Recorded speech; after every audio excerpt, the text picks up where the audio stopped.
The restroom was supposed to be a quiet escape between classes, but today it felt like a trap. Ms. Raina Thomas, the newest teacher at Brookridge High, had only been teaching for 3 weeks. She was still trying to prove herself, not just as an educator, but as someone who belonged. So when she entered the staff restroom and found 3 students blocking the door behind her, her heart sank. Their faces were full of smug smirks. One leaned close and whispered, "You don't belong here." Raina had faced discrimination before. As a black woman in a predominantly white district, she was used to the sideways glances, the accidental slights, and the whispers. But this was different. This was a threat. And it wasn't coming from colleagues, it was coming from her students. The threat started small. Notes left on her desk. A broken window in her car. Snide remarks in class that made the other students laugh. She tried reporting it, but the administration waved it off. "They're just kids," they said.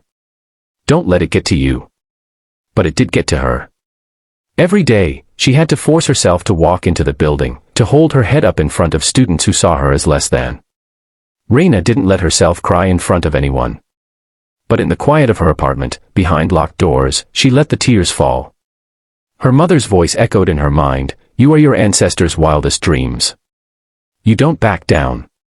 That night, she stopped feeling like a victim and started remembering who she was, a former Marine, a teacher with a mission, and a woman with fire in her soul. The next day, Raina walked into school with a new energy. Her chin was high. Her voice, steady. She taught with passion, called out every inappropriate joke, and gave no space for disrespect. But the bullies weren't done. They waited for her again, this time near the restroom. One shoved her bag to the floor. "What are you gonna do?" he laughed. She looked at them calmly, picked up her bag, and whispered, "Watch me." What happened next was captured by a student hiding nearby. As the boys stepped closer, Raina didn't raise her fists, she raised her voice. Loud. Clear. And with authority that shook the hallway, back. Away. Now. And they did. Surprised. Startled. Confused. Raina walked past them without flinching. The video went viral within hours. That single clip, just 8 seconds, showed the world a woman standing tall in the face of fear. The comments poured in, "She's a hero. That's what courage looks like. Protect this teacher at all costs." News stations reached out. Parents emailed the school in support. Even the school board was forced to respond. The bullies were suspended. Their parents were called in. And for the first time, the school had a real conversation about racism, respect, and safe environments for all staff, not just students. But the real impact wasn't the discipline. It was the shift. Other teachers began standing up.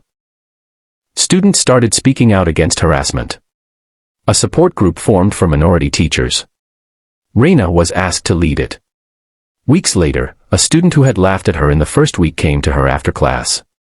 "Miss Thomas," he said quietly, "I didn't know how brave you were. I'm sorry. And thank you." Raina smiled. "It's not about being brave," she said. "It's about knowing who you are. And never letting anyone take that from you." She stayed at Brookridge High. Not because it was easy, but because it mattered.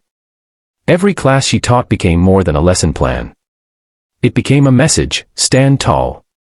Speak loud. And never let fear decide who you are.